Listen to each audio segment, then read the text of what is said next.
philosopher, attorney Ronnie Goldman. I was blown away by his work on conservatives and cultural oppression. I started out reading his book on the Star Chamber experience that he had at Stanford University, and I wanted to talk to him today because I was just interested in the philosophy behind the different approaches between conservatives and liberals to the public health crisis of COVID. And as I want to do, Ronnie, I'm going to start out with a lurid story. So, okay. About 20 years ago, I nailed my first porn star, and congratulations. Thank you very much. And I was talking about it to the publisher of Adult Video News, and he had one question for me. He wanted to know, were you safe? And I just thought that is such a quintessential liberal left reaction to all sorts of things in life. Like, did you do it safely? Is there something distinctly liberal left about that sort of response to, sex with a sex worker that is perhaps different from the conservative approach to life? Yeah, well, I mean, that association is certainly consistent with the underlying thesis of conservative claims of cultural oppression, as is its application to COVID in particular. So, I guess to review the underlying thesis. So, what is the difference between left and right? Well, of course, each side will have their own biased characterizations of their opposition. Maybe you can find some more neutral ones, such as, tradition versus progress, community versus the individual, though even that has to be greatly qualified to make it stick. So there are a number of ways to, begin thinking about what is the relationship between left and right. And in conservative claims of cultural oppression, I'm basically introducing my own understanding of what the underlying dichotomy is. And the underlying dichotomy is, based on my theory, sort of deeper than the others, and something which would explain the others. And so the argument is that if you really understand the culture wars, it is not tradition versus progress, individual responsibility versus common good, though that certainly captures certain conflicts.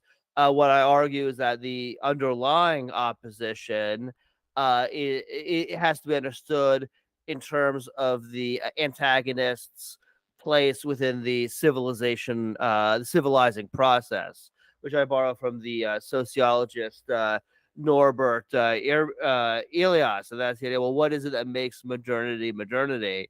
And the traditional answer, well, it's kind of an openness, a sort of skepticism before inherited beliefs, a quest for scientific knowledge from which everything else flows. And I follow philosopher Charles Taylor, and I'm sure others, in saying, no, that's not the most fundamental things. It is the transformation of the self from the pre-modern porous self to the more modern buffered self. And there's many ways to characterize that transition, but it's a change in the personality structure, which reflects broader social changes from a society in which chaos and disorder and lack of control are a given, to one in which that condition can be overcome, and the promotion of a personality structure that corresponds to that overcoming. So one that is less immediately reactive, more reflective, less reflexive, more given to self-control. That reflects a society in which the self is no longer immediately threatened by all sorts of random misfortune, as well as random stimuli generally. So the left liberal concern for safety certainly fits into that. Safety is just our modern day parlance for one aspect of what it was meant to be, civilized. So, in medieval times, Norbert Elias, you could carry around a knife, carrying on weapons, even point your knife at somebody as though like kind of some sort of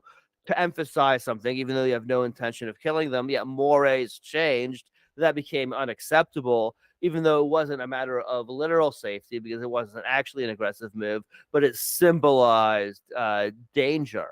So it's a personality structure which no longer has to react to danger. And I would add to that, safety is one aspect of that, but if we're talking about COVID, it's also control. So you could say the liberal personality structure is one that is more resigned, accepting of. I mean, I'm just putting it in a neutral way to the internalization of all forms, various forms of social control that are necessary for humans to interact with each other in a complex modern society. And I think so. Certainly, if we think about the conservative reaction to the liberal COVID regime, yeah, one is this repugnance at what conservatives experience to be a fetishization of safety, and a corollary of that is also um, this repugnance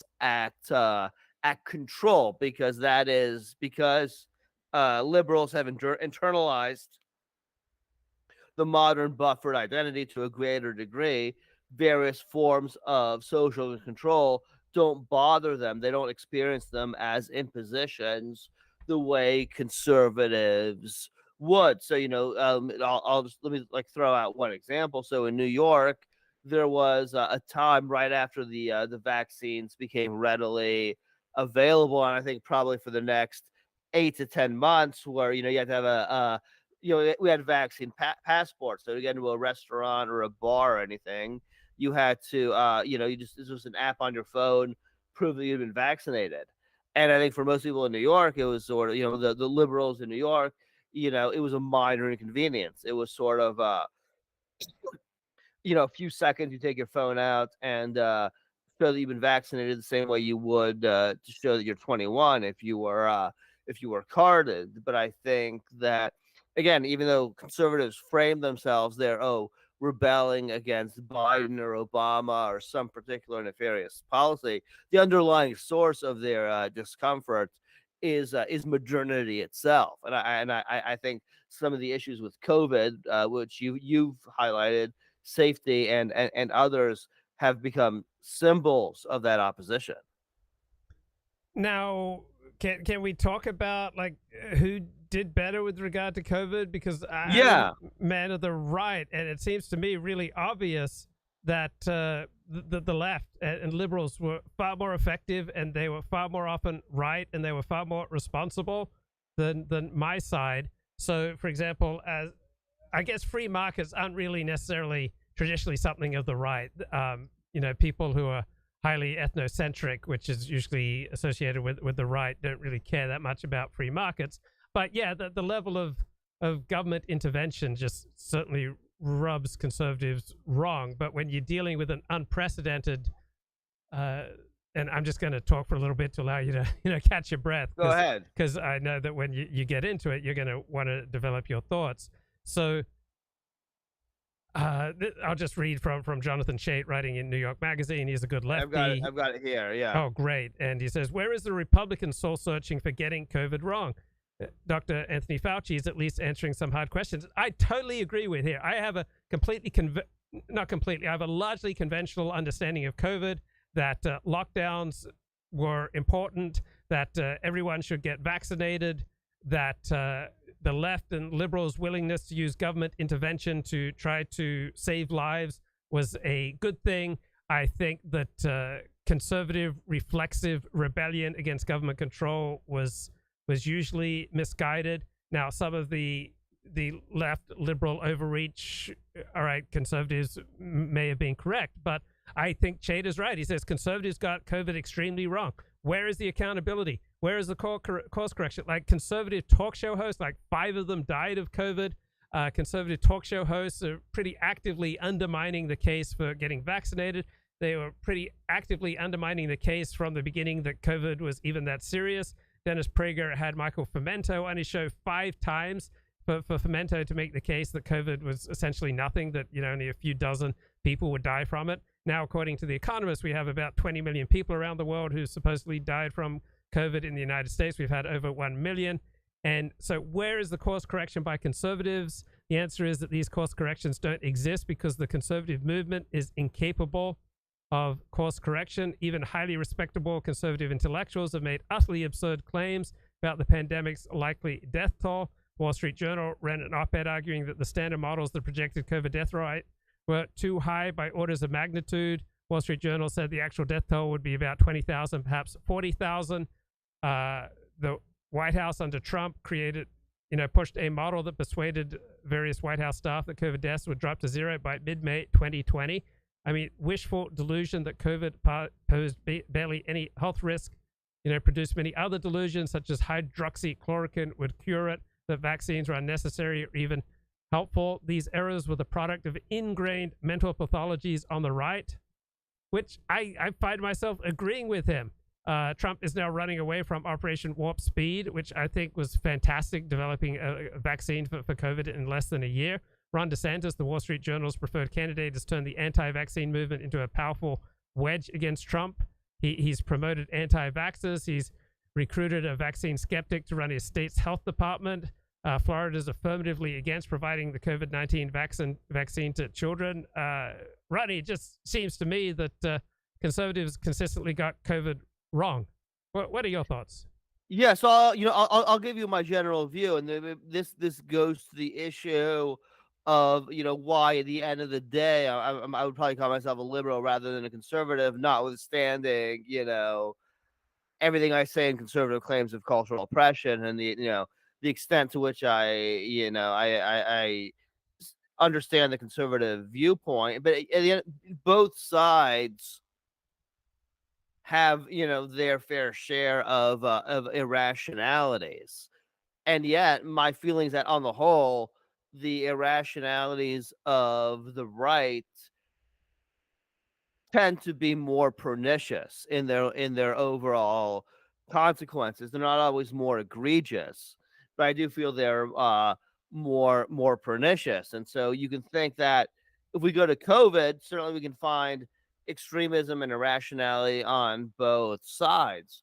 But if we were to look at the irrationalities of the left, let's say the side that takes COVID more seriously, what is it? The worse it gets. So yeah, I'm in New York. I'm sure that you in LA likewise saw lots of people just like walking down the street by themselves with a mask on. Completely ridiculous given the science. And and we can go beyond that, and we certainly at the margin we can question certain policies on the the COVID cautious left, as it were. Did people who are under 50 and without any comorbidities really need a booster shot? Could schools have opened sooner?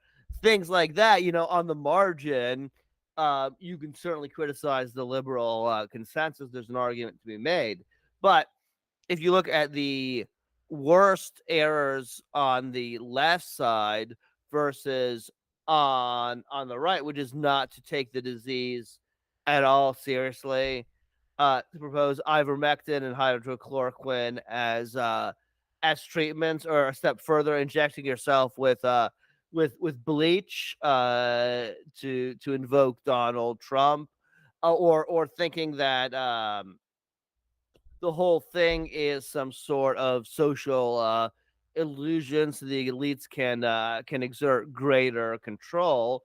That is totally nuts.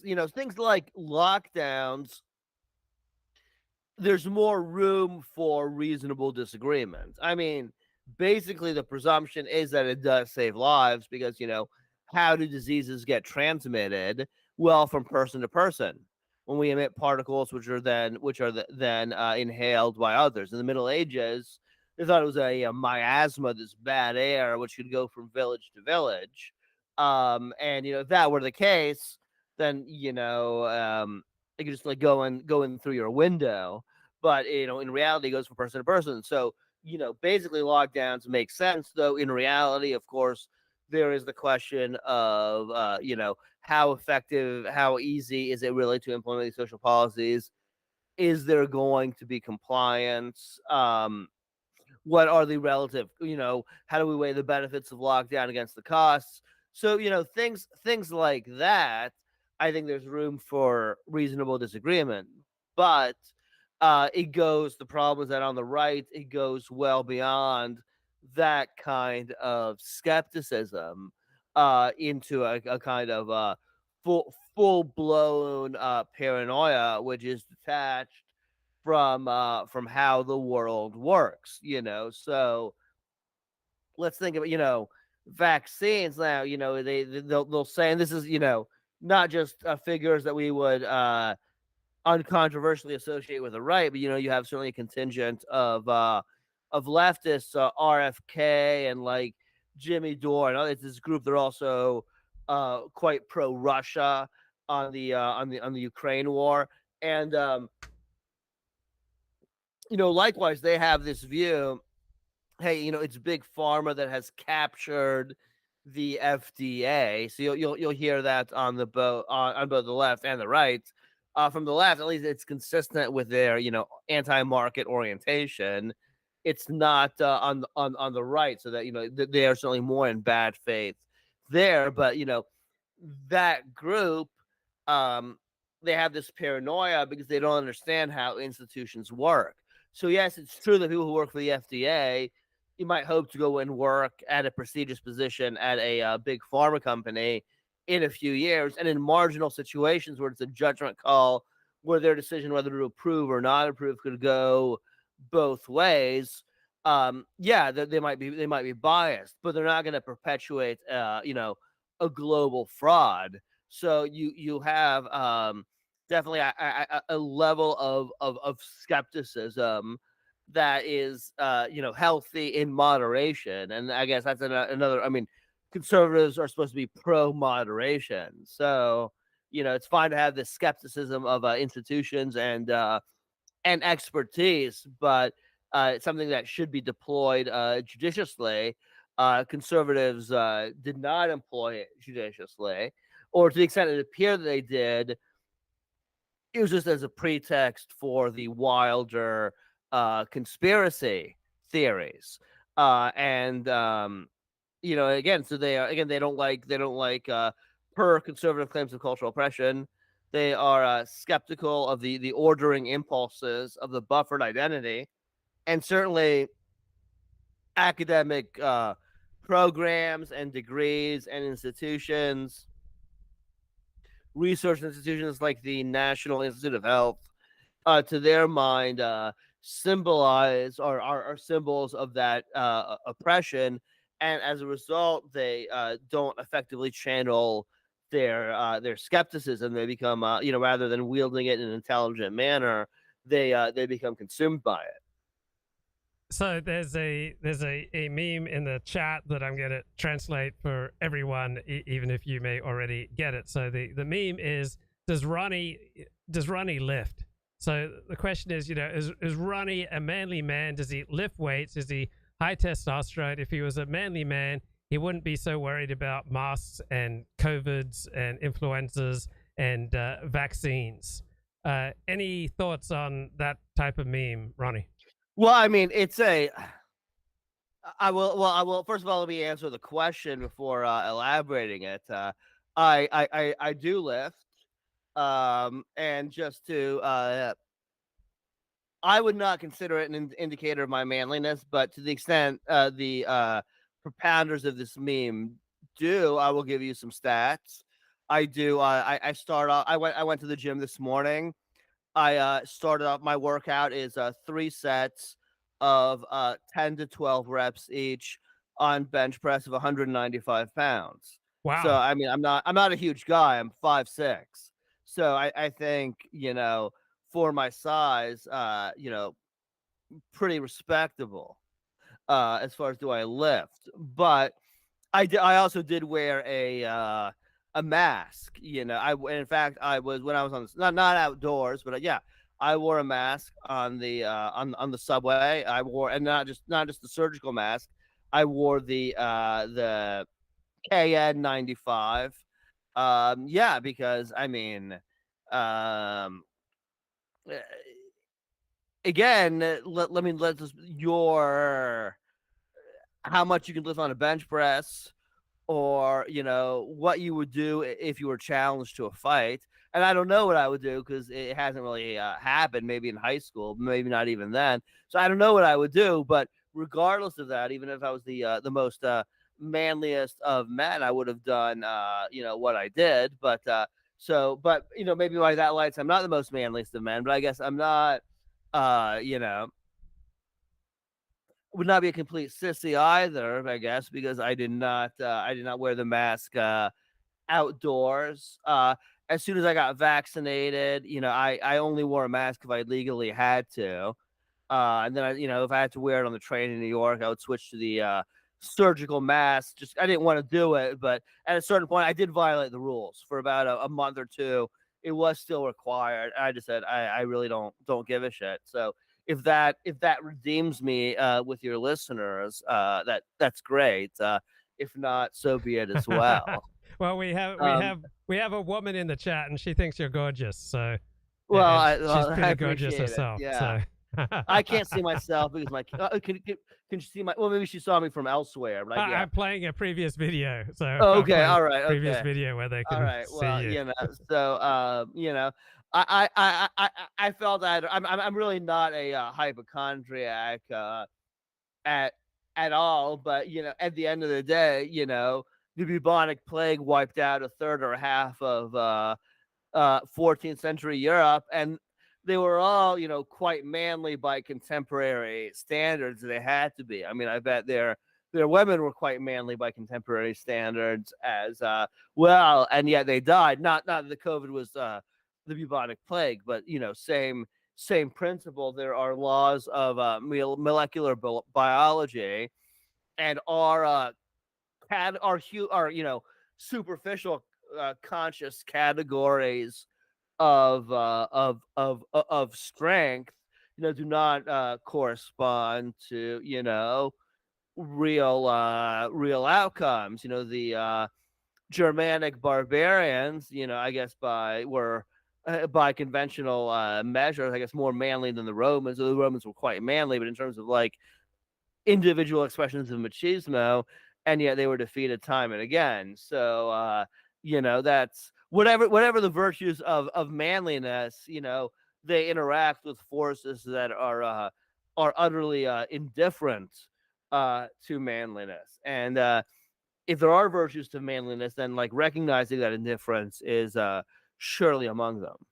Yeah. So vaccine resistance. Vaccine resistance used to be associated with hippies on the Right. left, but now vaccine resistance has come to be more associated with the right. But now we got Robert F. Kennedy Jr. running for president, and I find his perspective on vaccines just deplorable. I find his perspective on Wi-Fi just crazy. I Oh think yeah. he's absolutely a pernicious influence. But what can you tell me about the philosophy behind vaccine resistance, and is it something more of the left or of the right? Well, it's I guess it can assume different forms.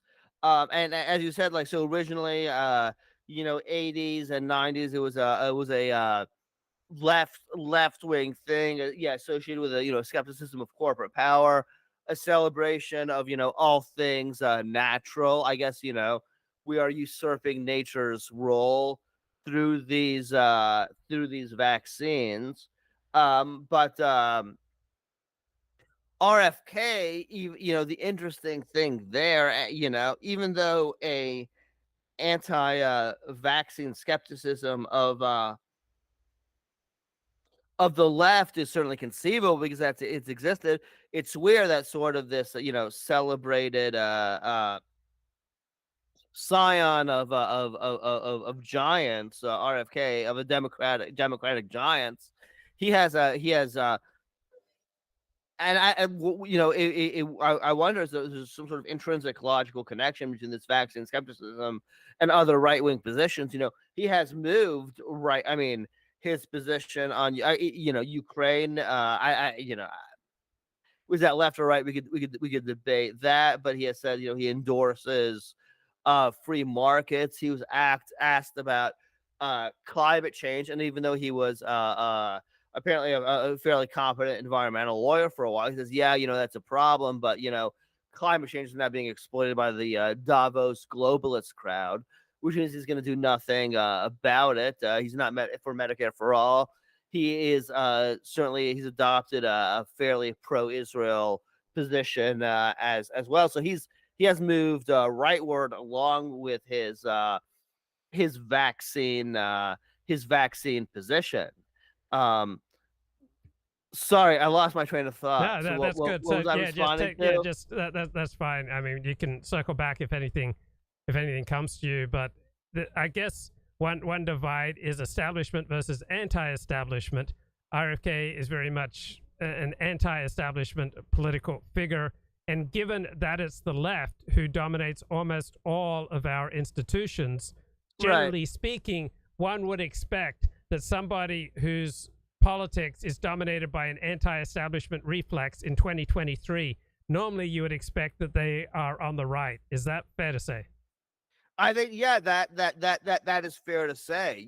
I and nothing, and that would explain why his general views have drifted rightward, not just his anti-vax, just because you see people who you know you have some affinity with in your temperament, and so you become more open to their views and drift that way. But in a sense, it is the left is based on the theory of conservative claims of cultural oppression. Yeah, I mean they believe in institutions, the onward march of science. Conservatives represent this counter enlightenment impulse to resurrect the virtues that have been suppressed by this uh very this disciplinary modern order, and that explains a whole range of things, including their attitudes towards COVID. Yeah, and lest we forget, let's just touch on the trans issue. So Yeah. what are the different philosophies between left and right with regard to issues such as transsexuality? Well, I it's in conservative claims of cultural oppression. I most of it was written. I've been revising it for a while, but the basics were written, I think, just right before 2015, 2016, before transgenderism exploded onto the scene. But I didn't address it at length. I addressed it in one discussion of a few pages, and I the whole theory is that progressivism, liberalism, it represents a secularization of a religious impulse to sort of transcend, a Christian impulse to transcend mere mere appearance, to transcend the lower towards the higher. And certainly in transgenderism, we see this idea that sort of, you know, um how human beings sexuality itself should be seen as something which is sort of as superficial as the left has always argued that skin color should be, that it is replaced by gender identity. So it represents the sort of aspiration towards spiritual purity, because to speak that discourse is to say that you have seen beyond mere physiology or mere biology, um, towards this higher realm of gender identity, which is not, you can't see it. It's not scientifically verifiable or falsifiable, but it is higher for all that reason because it goes beyond. It asks us to sort of overcome our reflexive visceral understanding of the world. Though I think that transgenderism, you really have to understand that my analysis really only applies in the American context, in the context of the American cultural wars. So, for example, if you were to go to a number of countries in Europe now, the Nordic countries and the UK, and I think France as well, you have an emerging skepticism towards gender affirming care, not just by lone practitioners or scientists, but by the government bodies, which in the U.S. would be associated with the transphobic Ron DeSantis right. But you would see scientists in Europe making a lot of the same points, of course, in a more temperate and nuanced way and qualified way. But as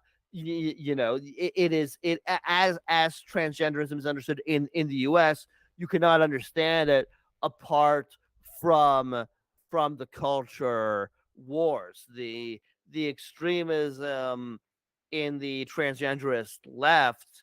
um the difference between that and the views which you find in Europe is a function of the fact that here the left is worried about giving ammunition to the right. So any kind of skepticism or any kind of nuance or recognition of risks and complexity cannot be acknowledged, because that is to give ammunition to Ron DeSantis and others.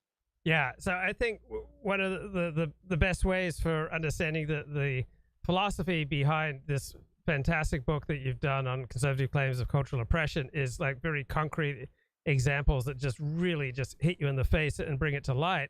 And one such example that you mentioned in your book, and which of course I will remember given my perverse nature, is notions of like ethical BDSM. Like that is something that, to the extent you hear about it, that's going to be something coming from the left. Conservatives. Ethical what? Ethical BDSM, bondage. Sado, like masochist. Yeah. Right. That right. Like ethical, transgressive sex. All right. That is something that people on the left talk about. Drag queen, story hour. Right. All sorts of different expressions of like what, from a traditional perspective, different forms of perversity, but from a large part of the liberal left perspective, things that can be done in a wholesome, nurturing, safe, ethical, consensual, uplifting fashion. So could you talk a little bit about how does the liberal left conceive of something like ethical swinging or ethical BDSM or ethical drag queen story hours, while people on the right tend to be much more horrified by these things? Right. Well, so I mean, let's say something like ethical swinging is not particularly problematic, because that's just from the point of view of the left. That's just it's a celebration of traditional notions. It's just adult consent. So it's like, okay, you don't want to be monogamous as long as everybody's straightforward about what's going on. That's not a big deal. But yeah, certainly if we think about drag queen story hour, and it is that involves children. So let's say, first of all, so yeah, I mean that certainly there are, I could imagine some drag queens that are more comical than they are sexual, or more theatrical than they are sexual. So I wouldn't say that's it's always the case that it's sexually tinged. but certainly there is within this movement a certain either celebration, or if not that, a certain tolerance, a certain exhibitionist impulses. Um, and that's when we think about transgenderism, and maybe this intersects with queer ideology. it, they will present it as, okay, we just don't want you to as an extension of traditional non-discrimination principles. So respect people based on their gender identity, irrespective of their physiological embodiment. Now we can certainly debate whether that's humanly possible, but it at least sounds like an extension of certain traditional liberal non-discrimination principles. But I certainly think um, in this movement, I don't know if you've heard of Desmond is Amazing. Yes. So yeah, it's this kid. It's a biological male. I don't know. Last I saw, 7, 8, 9 years old, maybe older now. I'm not sure, but just like uh, dressed up in very sexually provocative female clothing, engaging in stereotypically sexually provocative motions. Yeah, I mean, whatever. I mean, they're gonna say like, I mean, I'm Gen X. I don't have the stigma of being a boomer, but maybe almost as bad. But even though I'm sort of yeah, generally liberal, yeah, my gut instinct is like, what the hell is going on here? We wouldn't tolerate that of a as it were, a cisgender girl. Biologically female, we would say that's completely unacceptable at that age to put them through that. So even if we assume this is a biologically male who has a female gender identity and therefore a real girl, a real woman, yeah, even if I were to like concede that, okay, but why are you permitting this? If the principle was to treat them the same as someone who is cisgender, well, it would be unacceptable either way. So it is framed in in terms of like egalitarian non-discrimination principles. Don't get gratuitously judgmental on the basis of unimportant differences, but they are yeah, I have to say they are in fact pushing the envelope, trying to change certain underlying mores, and I think what is the motivation for that. I think part of it is there are certainly are various perverts and child molesters and creeps who will see an opportunity to insinuate themselves into such a movement. I certainly don't think I characterize all the movement, but to the extent it's supported by that kind of thing, supported by non-creeps, it is to trigger the conservatives, as it were. We've spoken a lot in the media about how conservatives place the objective of triggering the libs, as like the highest political imperative.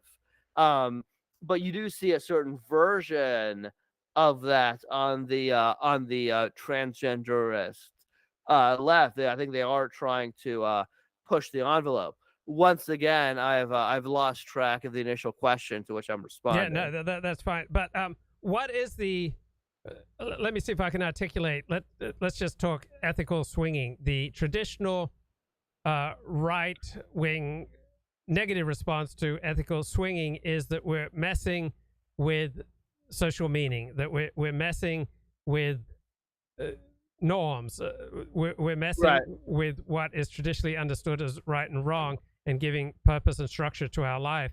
And so even if we can't point out concrete harms, if everybody's consenting, we're just messing with the structure of the community and the structure of meaning that we subscribe to, and we have no idea what could be the negative consequences. Could you maybe elaborate on why many conservatives would not be at ease with ethical swinging?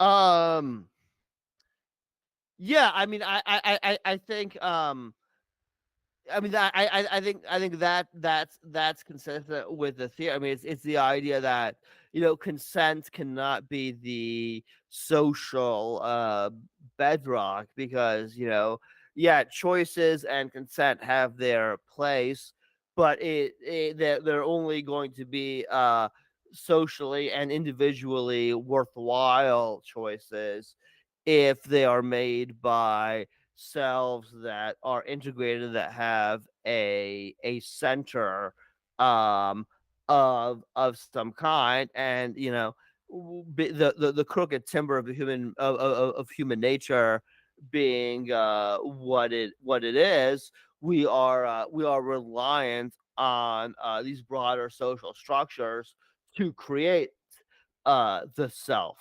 And only once we have sort of internalized to some degree these external strictures, can our decisions have any value. So ethical swinging, even though yeah, it's unobjectionable in terms of consent. It may uphold consent. Consent itself is a derivative value, which presupposes the development of certain individuals within a particular kind of society, which conservatives say is undermined by swinging, ethical or not. And what would be most people on the left would not be thrilled with Desmond is amazing, but what aspect of left wing thought would argue that this is not a bad thing? Like how would a lefty consistent with a liberal left ideology say that Desmond is amazing? It's how would he make the argument that it's not a bad thing? Well, I mean, there. I think that that is where you would go to the idea of queerness. So originally, queer was a homophobic slur. Later, it was appropriated by the gay rights movement. Maybe you could say just the way certain black activists might have appropriated the N word, but the difference is that it's not just a synonym for gay or or say same sex attraction. It denotes kind of this imperative to transgress all traditional prejudices um, about sex. So I think that leftists, they can get bamboozled by certain terms. If you tell them, this Desmond is amazing. He overthrows norma patriarchal normativity, something like that. To the extent that you kind of have this view of our entire inherited conventions as some sort of oppressive imposition, then you're not even going to you're not even going to think about well, what is this kid going to look like when he's 17? Is this really going to be good? You're just going to say, he is serving the valuable political function of upending these repressive mores in people's mind. To the extent you really believed it, that's what you would think. But certainly there are a lot of people who as you suggested, don't believe it, but will not say anything. Yeah, and aside from left dominating our major institutions, are there other reasons why the left is more at ease with ceding power to experts? And say, when you cede more power to experts, you're simultaneously having to take it away from other sources such as politicians and voters. So why is the left more at ease with ceding power to experts? Well, it's kind of so one big part of it is conservatives. They have I think Edmund Burke in Reflections on the Revolution in France. He celebrated, wisdom without reflection. That sort of ordinary people, uh, even though they weren't necessarily eloquent in articulating why they believed, because they had certain experiences, they were not, nonetheless able to arrive at the correct views, the correct views. Yeah, in a debate where you have to, defend your position with a series of logical deductions, they might get wiped off the floor.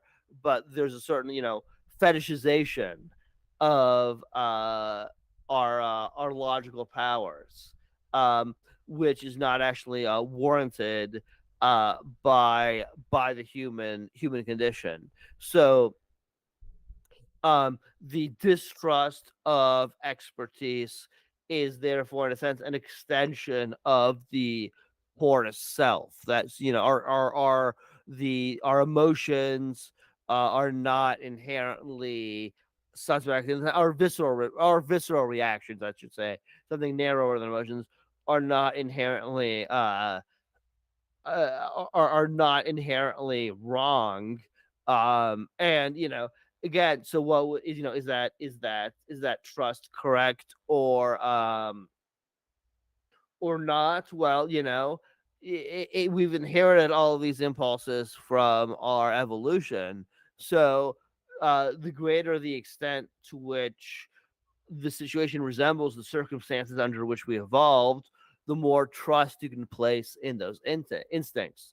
The more modern and sui generis and historically unprecedented the situation is, those sorts of anti-expert, visceral instincts are going to be less effective.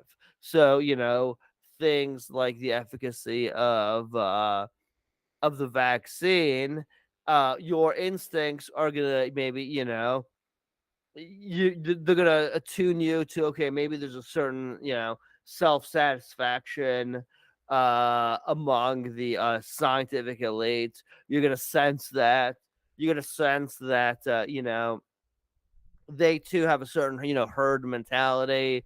Most doctors, have not gone over the studies by themselves. They're going to repeat whatever they think is the most respectable views. So if you have this, pre-modern, uh, porous personality, you're going to be, attuned to the, various, human imperfections of the expert uh, class.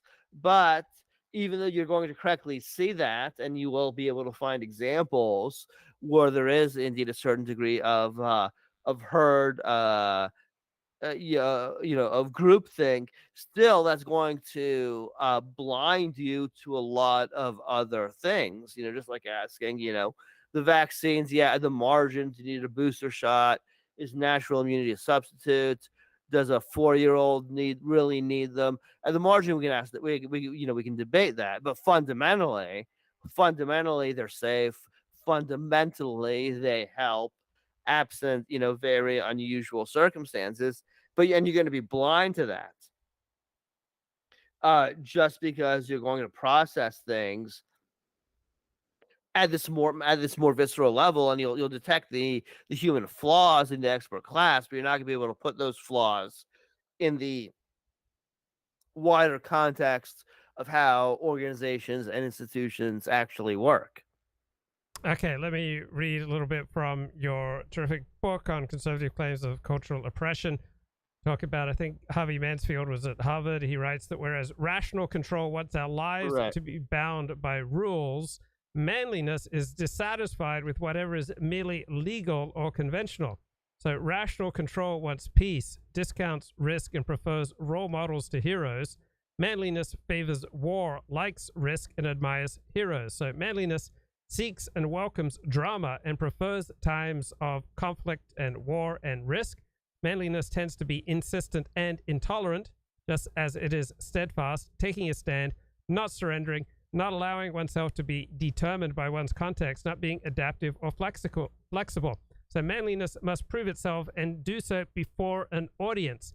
It seeks to be theatrical, it welcomes drama, and it wants your attention.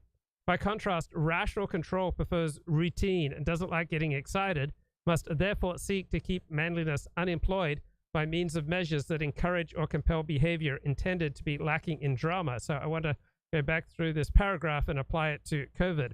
So rational control is kind of the liberal left ideology Right. of the buffered self, where you're reflexive and Right. highly, disciplined, and you take into consideration everything that you say and do and how it affects other people. So rational control wants our lives to be bound by rules. That was the liberal left response to COVID. We need rules. The more medieval conservative approach, and whatever conservatism is, it's definitely more traditional, more medieval than liberalism. It's dissatisfied with merely following the rules and convention. So rational control wants peace. It wants to lower risk. It wants safety. But manliness favors war, likes risk, admires heroes. So you saw a lot of histrionic anti-COVID protests, and that would seem to fit much more with a traditional understanding of the human being and of masculinity. So most anti-COVID lockdown protests seem to come from the anti-establishment right. So manliness tends to be insistent and intolerant. So they did not like having their small businesses shut down. Manliness must prove itself and must do so before an audience. So there's a great deal of performance in right-wing protests. They like to orate at school board meetings. They like to, seize attention. They love to, go on Fox News. They've become quite the performers. So manliness must prove itself before an audience. It seeks to be theatrical. It welcomes drama. It wants your attention. These seem to be pretty good descriptions of what seem to be generally anti-establishment, largely on the right, protests against COVID restrictions. Rational control, which is the liberal left approach, prefers routine, does not like getting excited, and wants to take measures that keep manliness under control. Anything you want to add to this, particularly with regard to COVID and COVID restrictions? Well, it's the dilemma of conservatives that the underlying value, virtues that they're seeking to defend have a certain value. I don't doubt that. But how do you express those in a productively in a modern society? Not easy to do so, but very easy to express it counterproductively. And it's kind of blind, unremitting resistance to authority. Yeah, that certainly found expression in resistance to the establishment consensus on COVID, and largely misplaced resistance.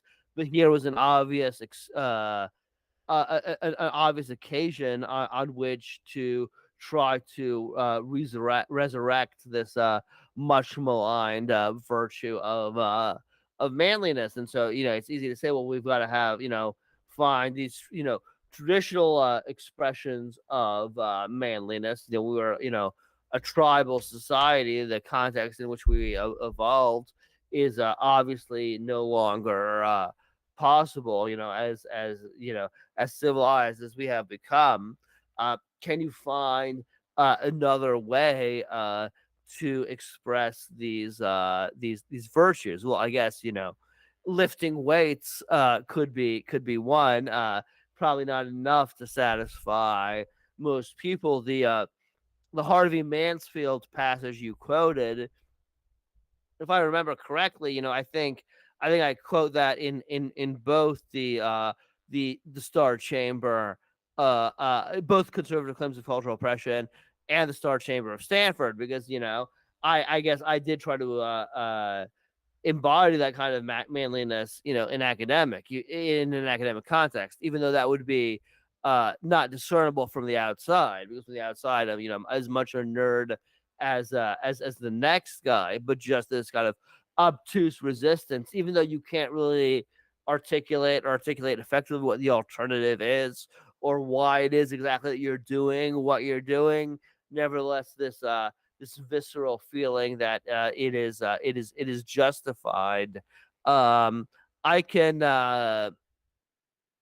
you know, it has a certain value. It's going to create a lot of havoc as well, but it has a certain role in our in our discourse. But in a modern context, it's so hard to find where it can be channeled. Obviously, with me in academia, that's very individual, very sui generis. Can't could not be a general solution, of course. And what that would be, I don't know.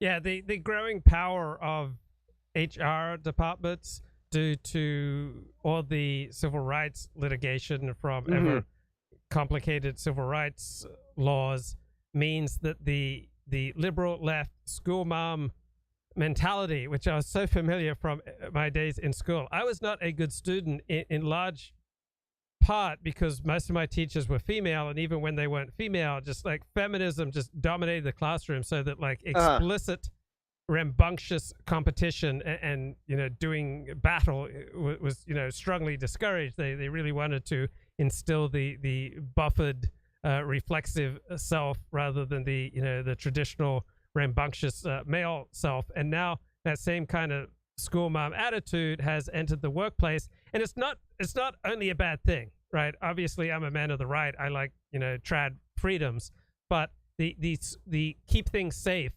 has many positive aspects in that the workplace probably should not be sexualized, right? The workplace should be primarily for work, and keeping the workplace as safe as possible does seem to be the most economically efficient. And it seems there are many positive things about the school mom attitude. I think there are many positive things about Karens, who are kind of the epitome of the school mom, but out All right. into Yeah. wider society. And it also makes workplaces probably safer because of the concerns with safety. So making sure that everyone's vaccinated and that they wear masks and that they follow the latest protocols from the CDC. All right, this is a liberal left importation that dominates workplaces, and I don't think it's all a bad thing. I think there are many positive aspects of it. Can you talk about any aspect of what I was just rambling on about? Well, when you're talking about HR departments and the workplace, that we've been going back and forth between COVID and transgenderism.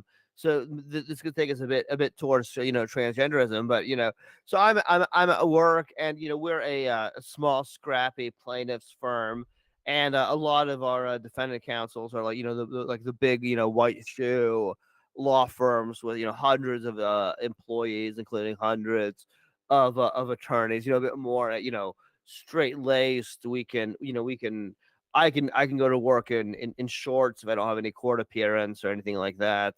Whereas they are, much more buttoned down. But yeah, I will find, like, increasingly when I interact with them by email, in their signature lines, they will have their pronouns. Yeah, He, her, no, he, him, she, her, so forth, they, them, whatever it may be. Now that's the kind of thing, like, in a small firm like where I am, like, nobody's even going to think about that. And I do think to myself, so why are those pronouns there?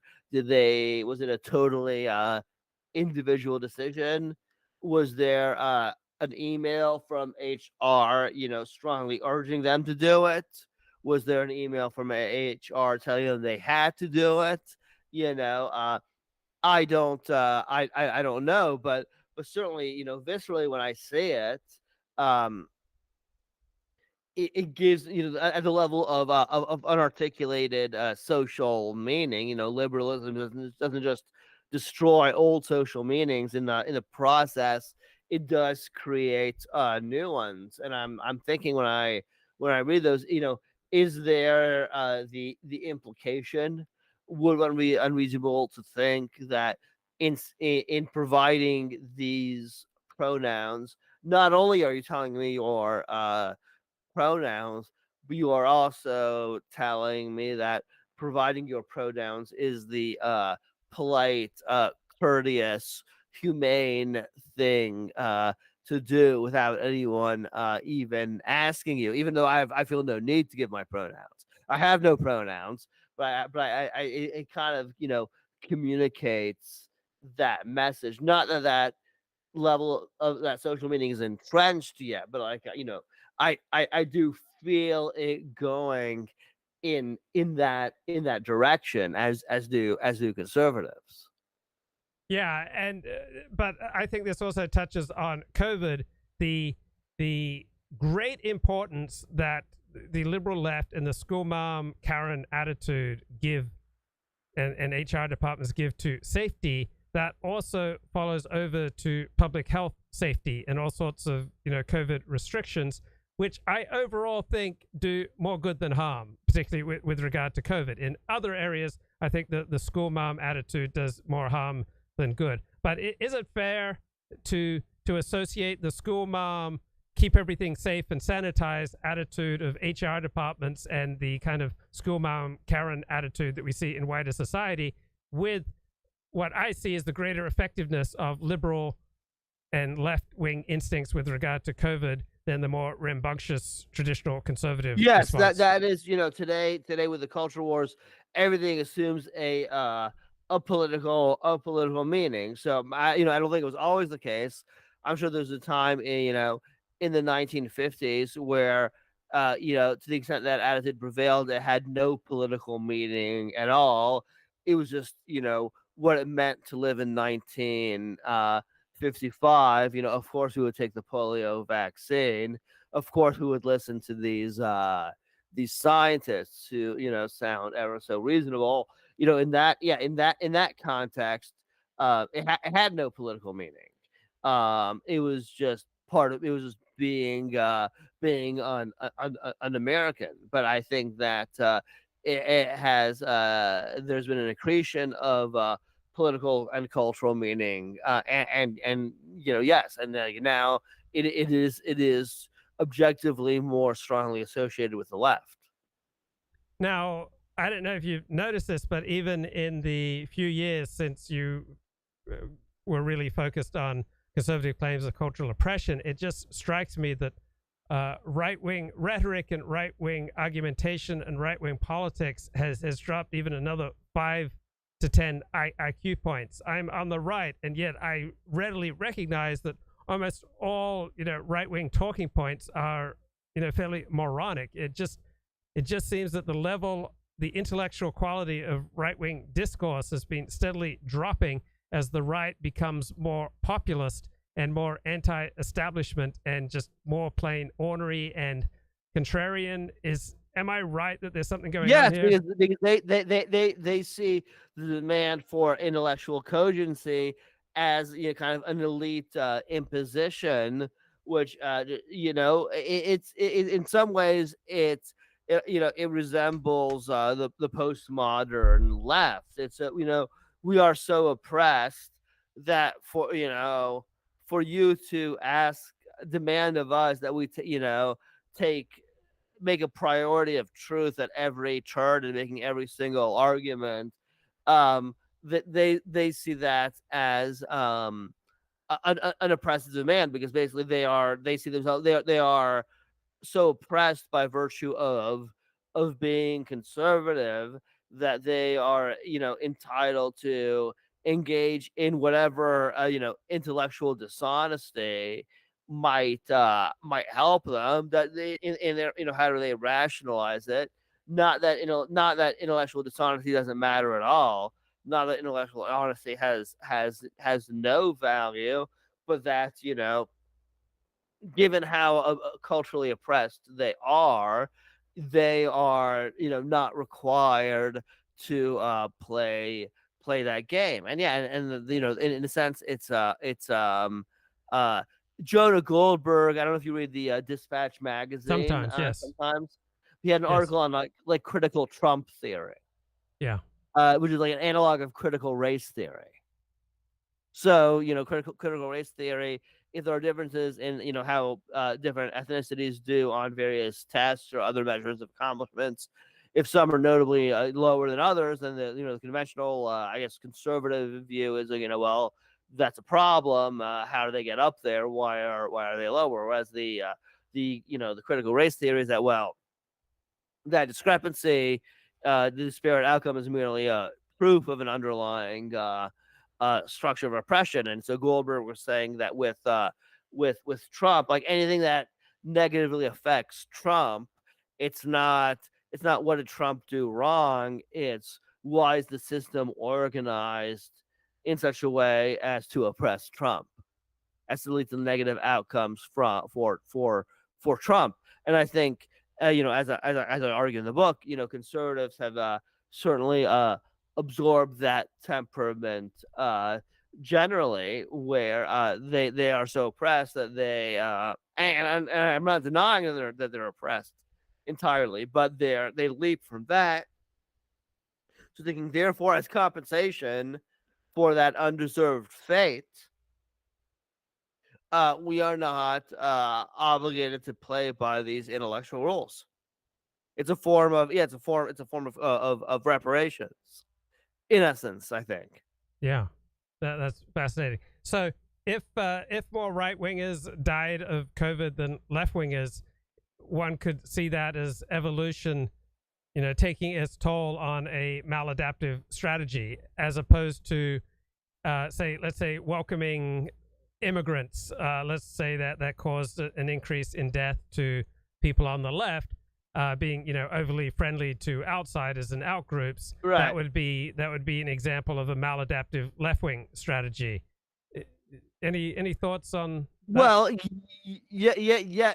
But there's evolution worked over millions, hundreds of millions of years, because even the logic of natural selection is it's real, but it always interacts with so many other forces that can frustrate it. So for example, on the side of immigration, the people who are so vociferously pro-immigration that any kind of restriction is a form of racism.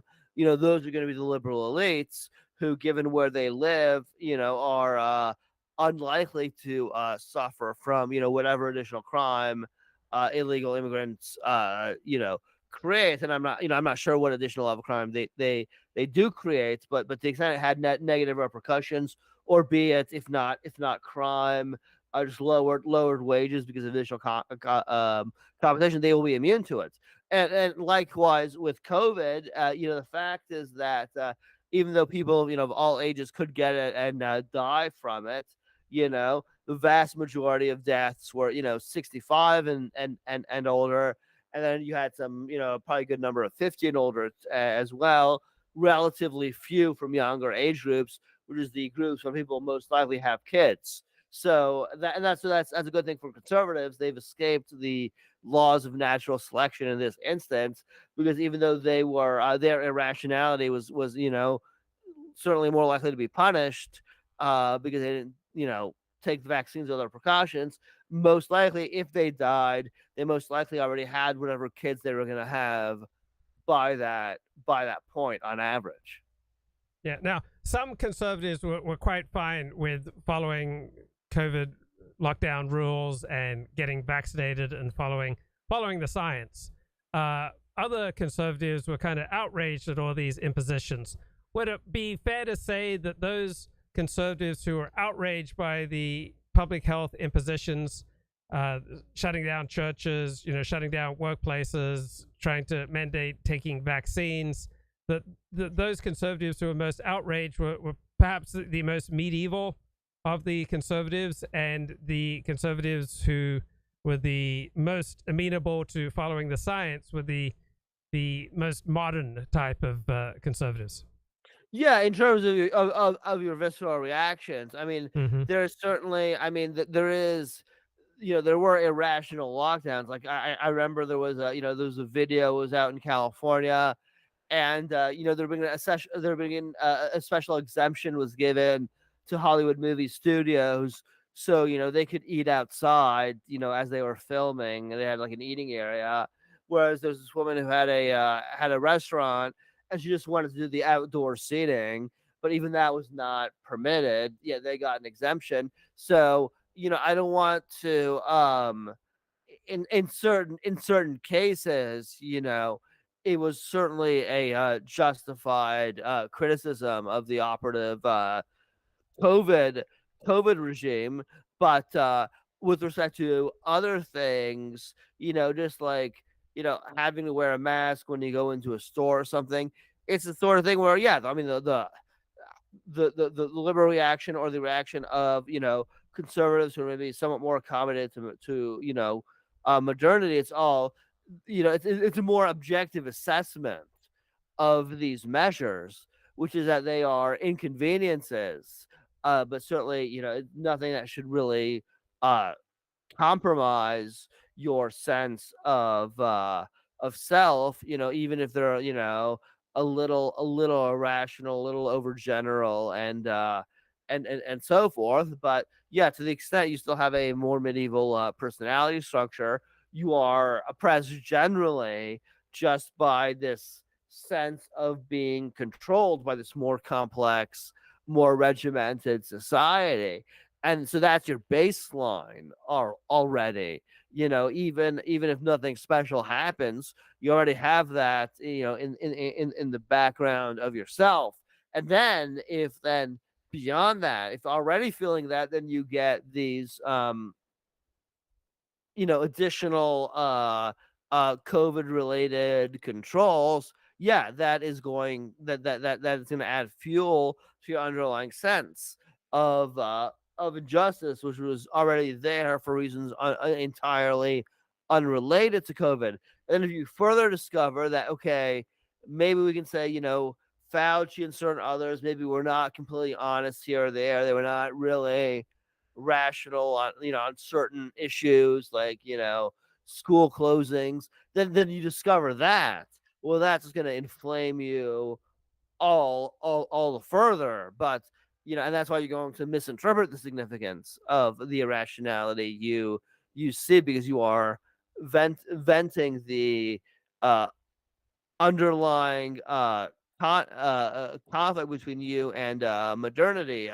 What in conservative claims of cultural oppression, Lee Harris, he says, for the ordinary American, uh, the ostensible issues are always secondary, Hmm. and I think that makes sense for COVID as well.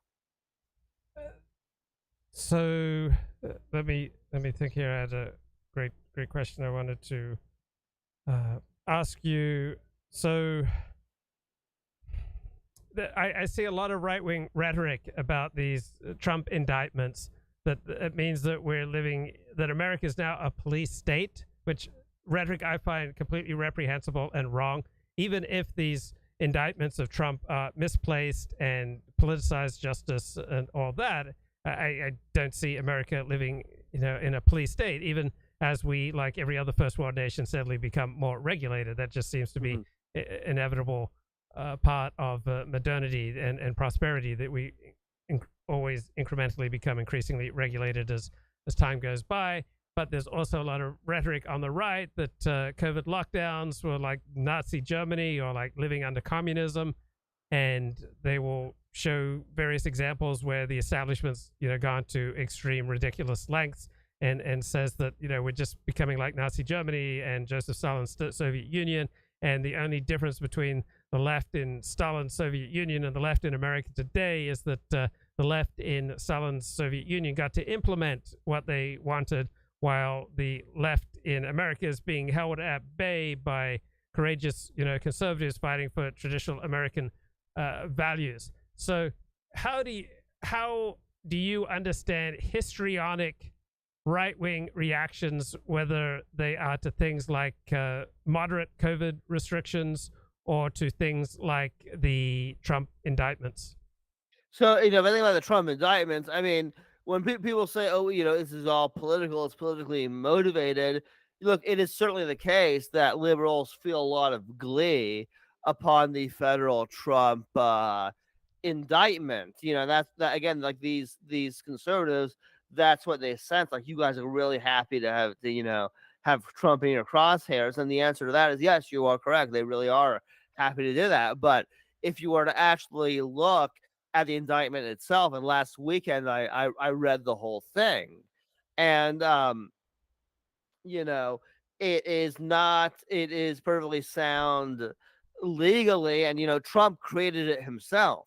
Like this idea that it came from on high. Find Trump guilty of something, and then they went and like looked for something. It has the truth standing on its head. It all started with Trump's actions, Trump's decision to take the documents, Trump's decision not to return everything to the National Archives, Trump's decision not to return everything upon the subpoena. It's all he created the whole thing himself. It is what the facts reveal, that anybody who did what he did would have gotten indicted. But so yeah, I mean, I think they are certainly wrong on that score. And what was the other issue? Okay, the histrionic right-wing rhetoric to modest and moderate COVID restrictions, just like the histrionic right-wing rhetoric that we're now living in a police state because Trump received a couple of indictments. So much of talk radio, right-wing talk radio, Fox News rhetoric just seems histrionic, whether it's in regard to the Trump indictments or with regard to modest and moderate COVID restrictions. Any thoughts on why it's so histrionic? Yeah, well, in a sense, in conservative claims of cultural oppression, I have, I frequently say that we need to, even though the what I call the fundamentalist interpretation of conservative claims of cultural oppression is misbegotten, on that level, they're completely incoherent. Nevertheless, they kind of embody a higher truth. Or I will say that also in a similar vein that conservatives have an under theorized understanding of the mutation counter narrative, the evolution from the porous self to the buffered self. So, which is to say that they have this visceral intuition, which is always misarticulated, and all of this stuff.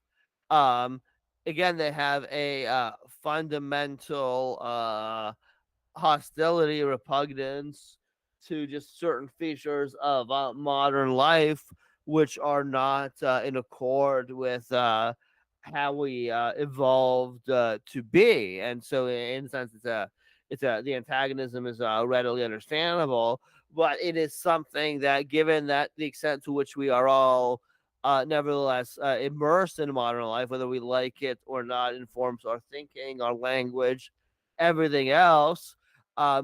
There is no ready way to protest what is the underlying issue, and yet that resistance has to assume some kind of form, and it does in various forms of paranoia, such as the deep state pursuing Trump, such as the elites trying to establish a new world order through the medium of COVID justified restrictions.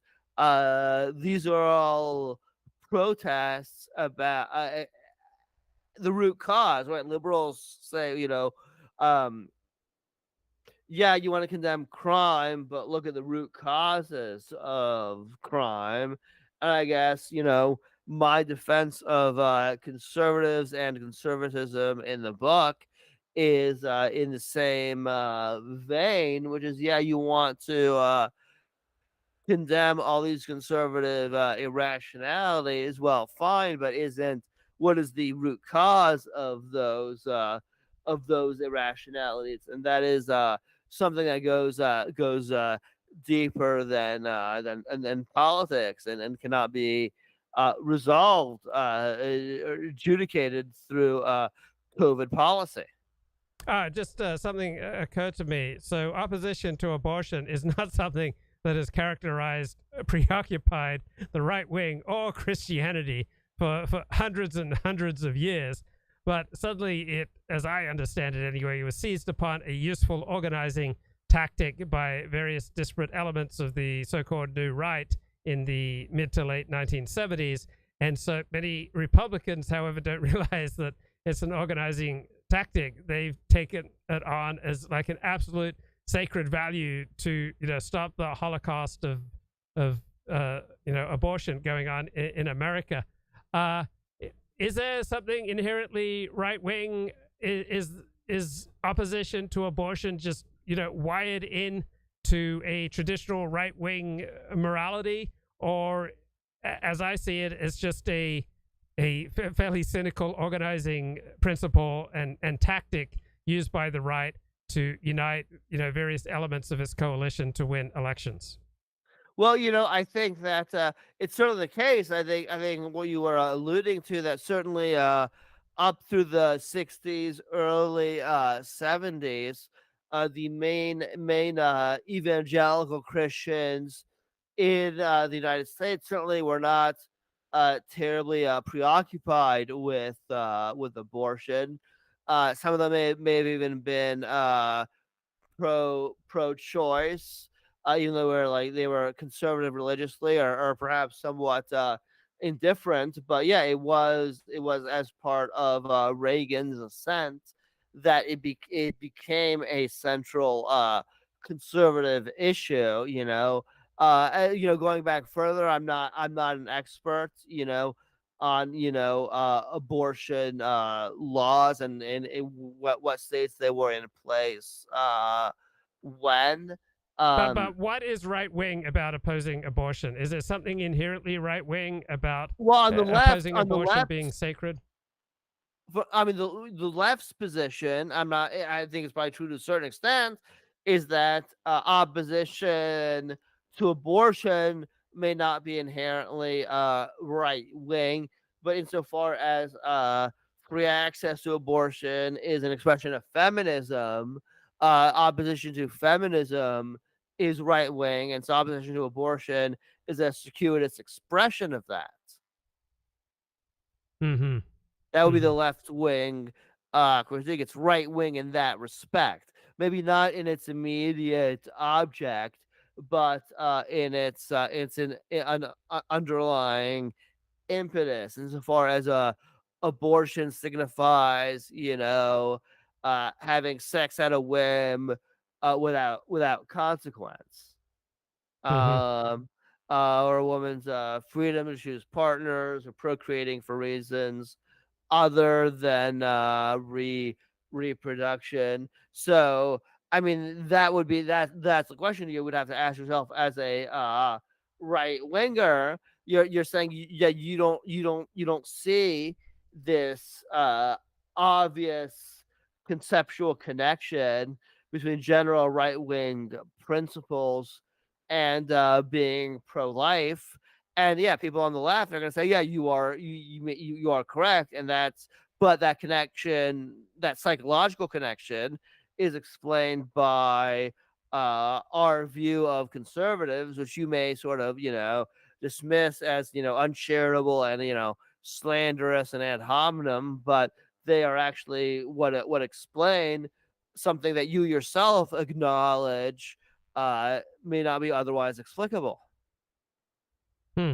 Now, it would be kind of ironic if the left, if we grant that the liberal left was more responsible with regard to dealing with COVID, but fighting COVID restrictions then turns out to be a political winner for Republicans. That is not unknown, that the party doing the right thing ends up getting punished at the ballot box, Right. while the party doing the irresponsible thing profits. That Right. might very well happen in the United States. Any thoughts? Well, I think as far as COVID, certainly, even notwithstanding Operation Warp Speed, I guess that's a part of why Trump lost in 2020. And I don't know how big a part of it was, but given how close our elections are, and especially 2020, it didn't have to be huge to have cost him an election which he might have otherwise won. At this point, I don't think nobody's really thinking or talking about COVID at at this point.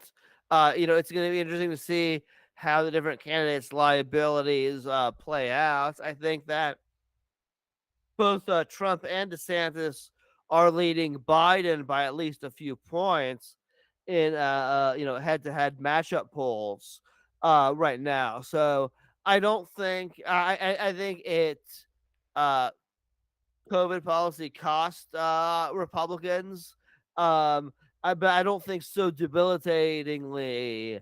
So I don't think that's gonna like carry forth into the next election. And for the first time since, I don't know, in 100 years, it seems to me there are at least some reasons to believe that the right is having some success in the culture wars. Like the right has pretty much taken loss after loss. Is that fair to say in the last, I don't know, 100 years, 80 years, 60 Yeah, years I mean in the that's culture wars? right. That's William F. Buckley, a conservative, someone who stands to thwart history and says stop. So that is sort of intrinsic to the conservatives, self understanding. But yeah, I mean, insofar as you have I mean, obviously, part of that is the result of just clever, strategery. So, if we think about the Supreme Court overturning of Roe versus Wade, another Supreme Court decision, that's because, conservatives were, very skillful during the Trump administration in getting their people in place. But I think other things, let's say the bans on transgender ideology or critical race theory in schools, the ban on gender affirming care, quote unquote, in various states, those are kind of an expression of popular sentiment. I don't know if that's the extent to which that's going to make inroads in blue states. It's sort of a heightened activity by red states without necessarily making inroads into the blue or purple states. I mean, to actually say that one side is winning, it's like culture wars. It's like trench warfare. Yeah, I mean you might have a good day, but it's still fundamentally divided. So you would have to start bringing in people in the blue areas. I don't see that happening. I see, the result of, these unduly, extreme bans on gender affirming care, which I mean, I favor certainly more oversight and more caution than exists now, but I wouldn't favor a categorical ban. So there you have the worst instincts of conservatives, which are going to reinforce the worst instincts of liberals, which is an uncritical embrace of gender ideology. Would it be difficult for you to be friends with someone who's trans? Um, it's I have not had that experience, so anything I say is speculative, though it would certainly create a certain self consciousness on my part as I I'm their friend, but do I really recognize their gender identity as superseding them? How is there a correct way that I'm supposed to see them? So it's not like I would be like viscerally antagonistic to being a friend with a transgender person, but I could see a certain weirdness, which might be difficult to overcome because it is a contradiction of sorts, which is fine. It's people who are living with a contradiction. Maybe they have no choice but to. But there is a certain contradiction, but there is a difference between, you know, there are trans people where if I just see on YouTube, like, I accept them as this, they pass very readily as the sex that they present. And so if you tell me, yeah, but biologically they're not actually that sex, that doesn't have like a big influence on how I see them. Um, but if it's got kind of transgenderism where it's somebody who's like otherwise is completely male but says I'm a female, yeah, that creates a certain dissonance for me.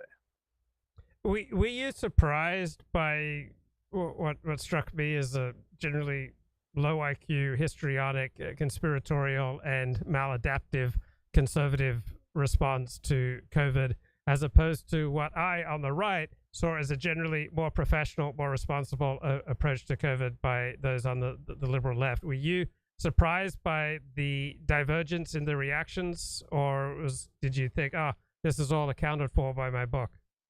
Naturally, the latter. Maybe it's the author's narcissism, but no, but I did say that, to my, I guess, to my credit, I guess that, well before COVID, is that don't don't take the traditional conservative self presentation at face value. When the face value is like, we're not ideological, we're not radical. We just have this temperamental skepticism about change. We are, better attuned to the flaws and imperfections of human beings. That is the conservatives, the official, Buckleyite, 1950s conservative self-presentation. And I did, well before COVID, argue that this is not the marrow of conservatism. That there is a certain kind of, untamed rebellion against modernity lying within there in the modern self, and this presentation of, what, the official, uh you know Edmund Burke, Russell Kirk,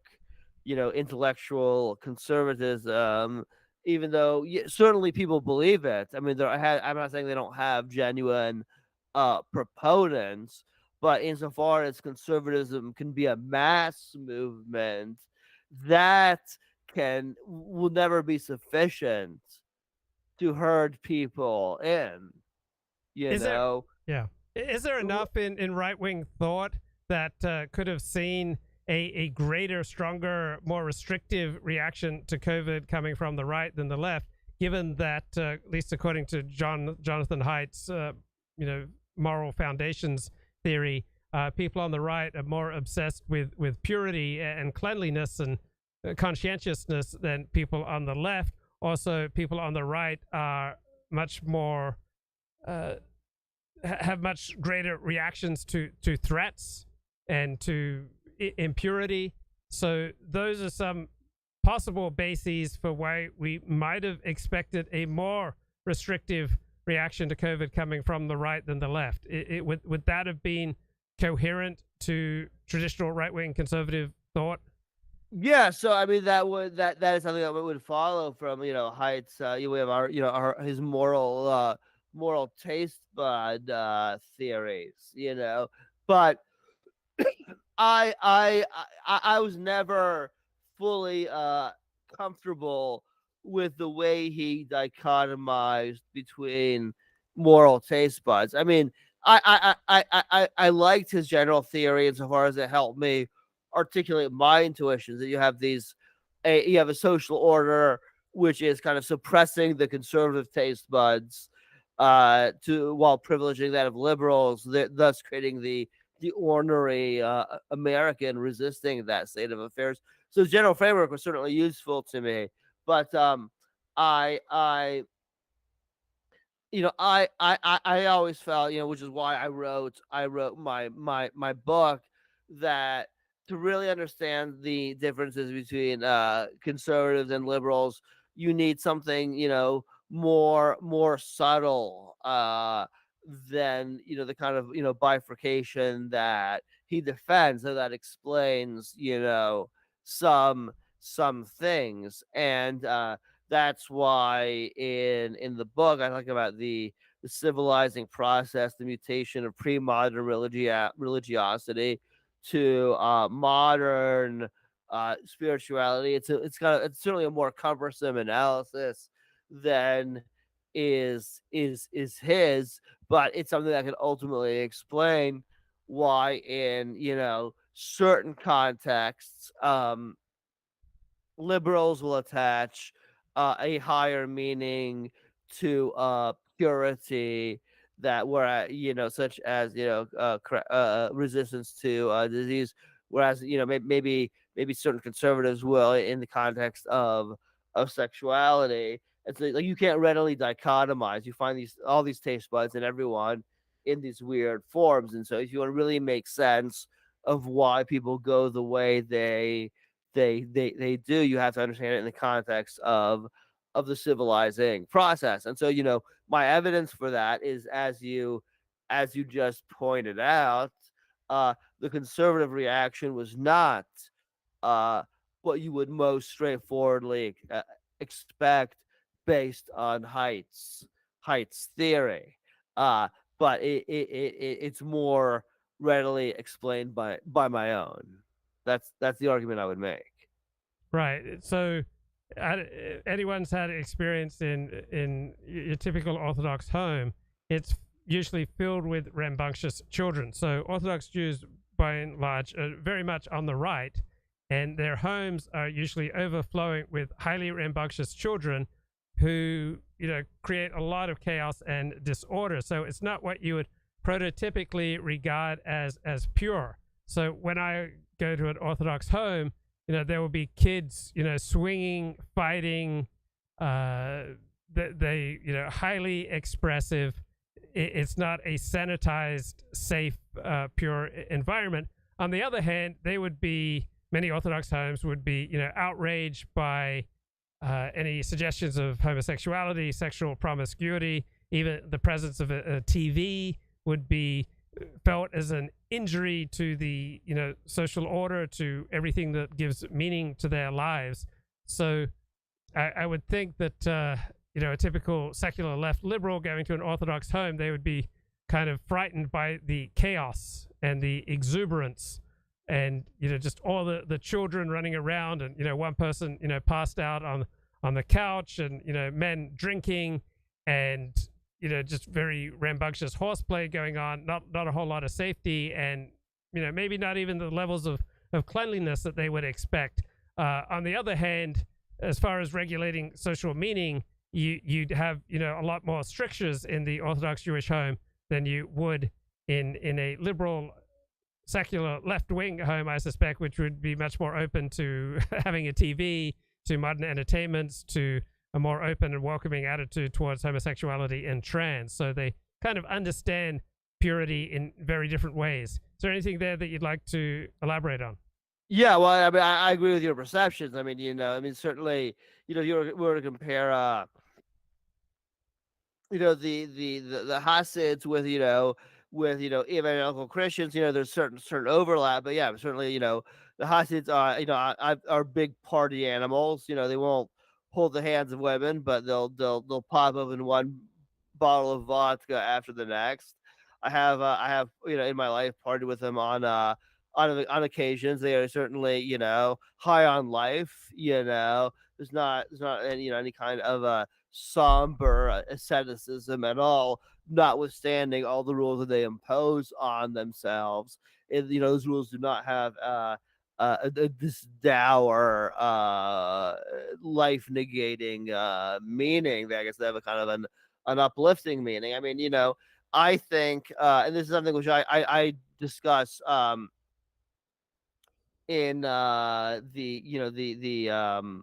the follow up to conservative claims of cultural oppression, the critical theory academia. I mean, I think about Nietzsche and his understanding of Judaism to Christianity, and then I think of the relationship of Christianity to modernity. And so he really criticized Judaism on certain fronts, though he overall much preferred it to Christianity. And he said, the Jews sort of they play the role of the decadent. He's not Christianity is decadent, and he said the Jews kind of they play the part. They're not actually decadent, but they play the part of the decadent of decadence. So for him, sort of with the decline of the political and military power of ancient Israel and conquest by external foes, Judaism assumes a increasingly priestly garb where sort of your self-esteem comes to rest upon ritual purity and obedience to rules, but they do not actually succumb to decadence because there is sort of still an underlying celebration of life, notwithstanding that given their conditions, in order to hold their community together, they have to adopt these priestly strictures. So that corresponds to the kind of household that you are describing.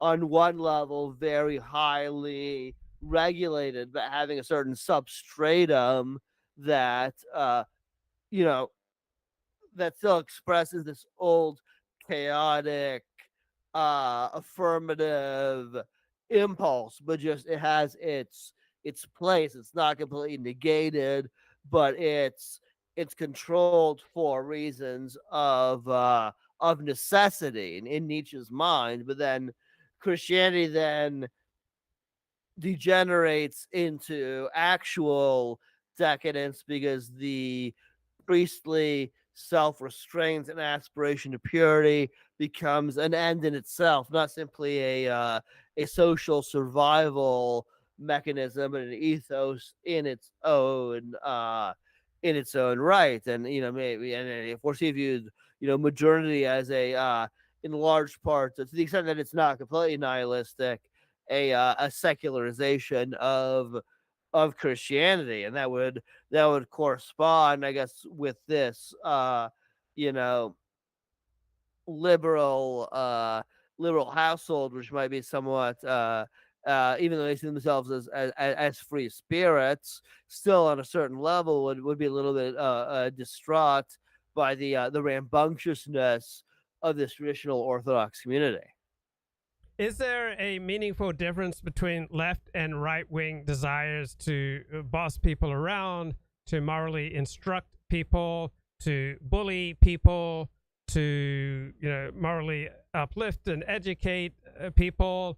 I mean, it's certainly expressed in different ways. So the right is more interested in injecting God into the public square, injecting religion into the public square, making the case for traditional forms of community, a family, of sexual relations.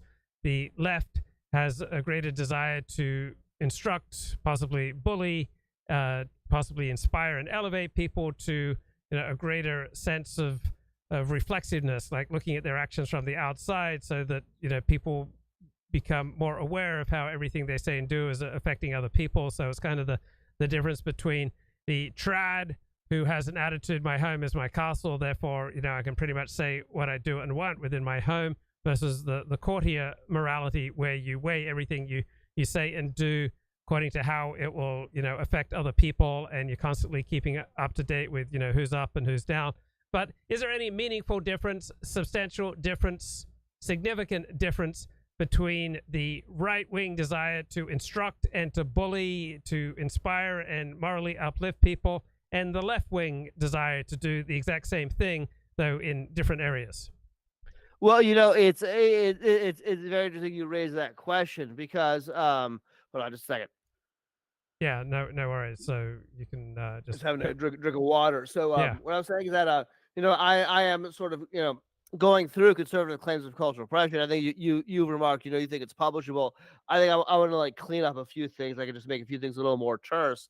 But so I'm going through all the stuff that I haven't looked at for a while, and I see right before me. So the last chapter I edited was section 6, I think, from chapter 7 or 8, but it's a female grade school teachers from Brown or Swarthmore. And I think that section sort of speaks to the question which you are raising, and that's where I really try to um, articulate the difference between right and left bullying. And I don't see, I don't ascribe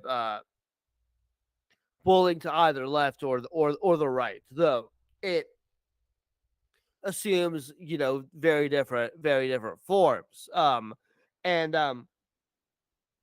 on the right, it's a cruder, but also more straightforward and more honest form, which is that you need to accept this morality. There's an external imposition, and that is socially necessary, and maybe that is the way of the universe, and that the left eschews that. But I argue in the book that really we should be skeptical of that. It's true there isn't this kind of overt moralization. It is as you pointed out. I'm not imposing something on you. I want to help you become this reflective, aware being. But I highlight the even though ostensibly innocent, and I don't want to be cynical, but that certainly creates many openings for manipulation where I'm not imposing anything on you, but I'm holding you up to a standard, which is will help you become um who you are. And um and so I guess to go back to transgenderism, when I think about that today, this for many transgender educators, they think that it's sort of a natural part of growing up, even at a childhood age, for everybody to grapple with their gender identity.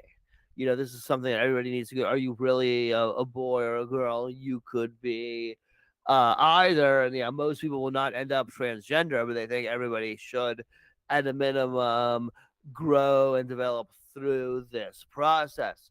So that is a case where on the surface, the left is not imperious. We're not imposing a transgender identity on you. We just want to help you reflect. But if you look at a deeper level, they are imposing a certain worldview, namely the idea that everybody has a transgender identity, even if they never thought about it. So they are imposing a certain way of being human, even though if on the surface, they're very liberal and deferential and inoffensive. There is still a will to power operating beneath the surface, very sublimated, very intellectualized, hard to call out, which is to go back to something I said earlier. It is why conservative will sometimes react with a visceral hostility, because it is very hard to articulate the imperiousness of the left. So to return to the basic question, your basic issue, I think both a generally sophisticated view of human nature and a look at history says that bullying is something which is in all human nature, but can take very many different forms. So the establishment, our elites, the media were very much on board with lockdown as our initial response to COVID, and I'm quite open to that. I think probably at that time and place in March, April, May of 2020, probably quite well advised. I'm open to that being true. But what really undercut the left's claim to much greater competence with regard to COVID is that as soon as George Floyd died, all the establishment, Fortune 500 companies, the news media, which had been saying we need to socially distance, then said protesting George Floyd's death is much more important than concerns about COVID transmission and social distancing, which made those of us who are not on the left start to question: Are all these COVID restrictions, are they primarily for our own benefit? if the liberal left and the establishment and the mainstream media and the powers that be and all our leading institutions simultaneously completely changed with regard to social distancing because George Floyd died at the hands of a police officer. Now we don't need to worry about social distancing. It's much more important for our health to get out there and protest racial injustice with millions of our fellow citizens, getting together with our fellow citizens to protest racial injustice. Put your concerns about social distancing aside. Like the establishment just changed on a dime and said that the George Floyd protests were healthy and good. I mean, the medical establishment, the media establishment, the political establishment, all right-thinking people changed on a dime with regard to social distancing because George Floyd died at the hands of a police officer. Any thoughts? Yeah, well, I remember that. Yeah, there were some doctors who went out and tweeted, racism, it's justified because racism is a public health hazard. So as though they were like objective, scientists, even though they're apparently making a political statement. I mean, all of these protests were outdoors, but as were a number of non-political activities. I mean, I definitely remember there were what was I gonna say? Yeah, I mean, I remember like seeing it was on CNN or MSNBC, and it was like some sort of a like resort town in Arkansas in the Ozarks, like some sort of lakefront thing. It's like, oh, look at all these people ignoring COVID. And they were, yeah, they were in a swimming pool, outdoor swimming pool, so probably minimal risk of transmitting COVID. But I agree. Like, what were they trying to do? It was like, look, you have these like middle Americans, in all likelihood, non-progressive, and yeah, they're being so socially irresponsible by going to this, weekend outdoor lakeside resort and just hanging around outside. And I think it was only, it was shortly thereafter with George Floyd, and certainly, I guess outside is relatively safe, but when you have hundreds of people packed together in a protest, that's as dangerous as it could get outside, whatever that is. Um, so yeah, I agree. Yeah, that gave the lie, which is that, yeah, on the left you also had certain certain aspiration to purity and cleanliness and righteousness, and that was interacting with the science, and it then interacted with George Floyd as well. Okay, here's a paragraph from your book. The populist conservatives of the Tea Party movement are to be celebrated not for the accuracy of their assertions, the cogency of their arguments, or the wisdom of their prescriptions, but for the kind of people they are, ordinary Americans. To critique Tea Party conservatism intellectually is therefore to commit a category error. These conservatives' anger is not ultimately driven by intellectual arguments, and therefore cannot be brought to an end through intellectual arguments. Their objections to this or that federal program may be less than cogent, but the ostensible issues are always secondary, merely the accidental mediums through which something more fundamental is being asserted. This is the anarchic will of free men, which the elites are hell-bent on extirpating, but which the populist conservative will defend at all costs. So this anarchic populist attitude From Lee Harris, right? Yeah, yeah. But I'm just thinking that this celebration of the Tea Party was a lot easier to do prior to COVID. Like, this is great, and then something like COVID comes along, and this ornery attitude of Tea Party people seems a lot less adaptive to reality. Right. Well, I guess you could say that, the Tea Party, even though they harped on traditional conservative demands for lower taxes and lower deficit spending and all that stuff, nonetheless, the Tea Party was very performative. As is indicated by its title. It alluded to something in the 18th century. They had these 18th century get-ups. So these impulses, the anarchic will of free men, aside from general Republican agitation, it did not really interact with the world too deeply. But yeah, you would say with COVID, here was an actual fight that was laid at their feet. They had some real meat to sink their teeth into, and yeah, and it had repercussions. And you know, any degree of irrationality on the left would fuel the rancor, much more than was warranted. Here's another great paragraph from your book, Conservative Claims of Cultural Oppression. Hence, David Kahane's accusation that liberals, at a drop of a Rolodex, come with a rotating hit squad of well-placed academics ready to pounce and opine upon just about anything having to do with you.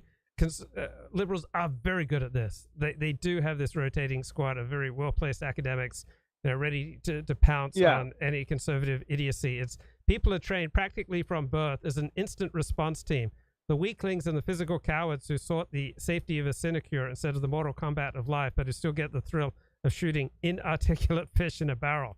Liberals may dismiss this as empty ad hominem, but what is the sinecure enjoyed by liberal academics but a contemporary iteration of the royal pension that an absolutist monarch might have deigned to bestow upon courtly supplicants, meaning emasculated warriors turned courtiers? So if academics are competent to discredit conservative claims of cultural impression as easily as one shoots inarticulate fish in a barrel, do they not owe their superior eloquence to the conditions that first generated it? So yeah, the liberal left has been very good at pointing out conservative idiocy with regard to COVID. I mean, and in general, the liberal left with organizations like Media Matters, etc., are very good at spotting, exposing, and humiliating conservatives.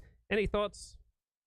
Yeah, well, I mean, that's why we've been to hark back to transgenderism. Whenever you hear the left liberal position is all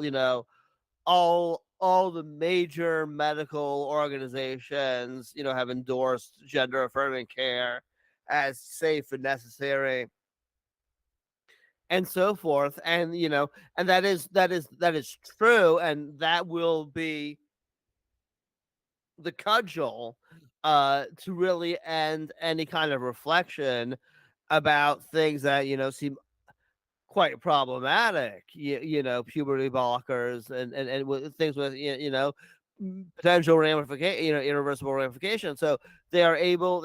Has that power. It's not, of course, in some cases it is the reality. It'll vary from situation to situation. So that cut in the context of COVID, that cudgel is more backed by facts. In the context of transgenderism, if you were to actually look at what practitioners on the ground think, well, the consensus is not there. There's a range of views, and if you look at these European countries that are quite progressive, they're not it's not Magaland, they're not Southern Baptist. They have become quite cautious and wary about medical interventions in the transgender context. So they have that cudgel, and sometimes it's consistent with the facts, and sometimes it merely appears to be. Yeah, so let me start to wind down the show. Just two more excellent paragraphs. This is just a fantastic book. I read it again and again, dip into conservative claims. Well, I'm going to try to get it out there after these edits. Great. I just, it's such an important book, it seems to me. I'm a serial enthusiast, so I'm not necessarily the most reliable person. Like everyone knows, I'm an intellectual gigolo. I'm always excited by new ideas, but I've been excited by this book for nearly a year, or at least a year. I just love this book. But here are two more paragraphs from this great book. Christina Hoff Sommers argues that our culture's contemporary therapism emerged with the waning of traditional religion and is premised on the proposition that vulnerability rather than strength characterizes the American psyche, and that a diffident, anguished, and emotionally apprehensive public requires a vast array of therapists, self-esteem educators, grief counselors, worshippers, healers, and traumatologists to lead it through the trials of everyday life. One more paragraph. Whether it be through the admonitions of the family doctor, the solicitude of therapists, the decisions of credentialing agencies, or the disciplinary specialization of universities, the basic message is that ordinary Americans must be supervised by liberals who are acting in their capacity as liberals, even as they profess to be only committed professionals just trying to get the job done.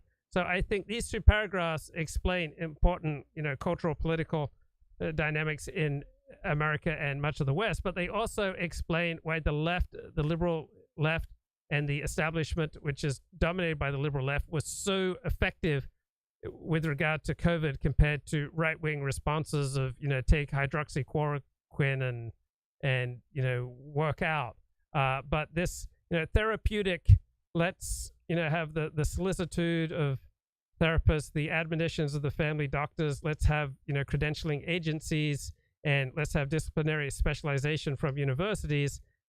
These two paragraphs seem to me to present evidence, reasons, perspectives why the liberal left was much better equipped to deal with COVID than the reactionary right. Anything you want to add here, Ronnie? Well, yeah, that is the dominant dispensation, and I also I resisted it. I mean, the Star Chamber is about my resistance to academic professionalism, though I have no impulse to resist professionalism in a medical context. I got vaccinated as soon as I could. Um, and so there's a certain moral ambiguity. It's We need this left-wing framework. It will be respect for experts and professionalism for the modern world to function, all while having a certain awareness of its limitations, at least in some contexts. And it's very hard to hold those thoughts together. Hence the extremism on the right, and certain, as usual, certain corresponding self-satisfaction on the left. Okay, there have been any developments in your terrific memoir, The Star Chamber of Stanford, on the secret trial and invisible persecution of a Stanford law fellow? Any developments in this memoir, which you released approximately a year ago, I believe? Yeah, a little over a year ago, I think, 13, 14 months ago. Not recently. I mean, I still want to get it out there. I've been looking for means. I think I was thinking about YouTube, which I don't know if it's the right medium for me. I did a few videos, but I really feel like I should really try to just like we had this discussion about transgenderism, and I should start writing and submitting it and trying to get my name and hence the memoir out that way. I don't see any, I mean, I've tried to put ads out there, but it's really not cost efficient. So, for some reason, even a number of people, including yourself, have read my work, and it's like why it should be out there. It speaks to important issues, but nevertheless, there seems to be this kind of chasm, where I'm coming from. I'm not an elite. I don't have any kind of institutional backing. So to get it out there has been, and remains a challenge. I mean, I'm grateful to you and others who are read it that have helped fortify my confidence in its underlying merits. But to actually get a significantly greater number of people to read it, it remains a challenge. So my present plan is to try to, as best I can, repackage its insights, get it out there. Whoever, whatever online publications might be interested in, to try to draw people in that way. But it's not coming naturally. I would certainly say that. And what has it been like for you to revisit and fine tune and edit conservative claims of cultural oppression, which is your magnum opus? Well, on one level, it's stressful because I haven't really touched it since the end of 2017, and before then I turned full time to the Star Chamber. But I am grateful to say that even though I find plenty to edit, I don't find any problems with the underlying substance. So it's more like should be able to shorten this sentence, but I'm still I'm almost done with like my first edit I made, go and do another. But it's one of those things where I mean obviously it came from me, from deeply inside me, but it's also it does feel a little bit foreign, though I'm becoming reabsorbed in it. Hmm. Hmm. And anything else that you want to hit before we wrap up for today? I think we've covered our bases, but we should do this again again soon with another set of topics. Yeah, sounds really good. Great to talk to you, Ronnie. Take care, man. Great talking to you. Yeah, sorry about the camera. I don't know No what worries. happened, but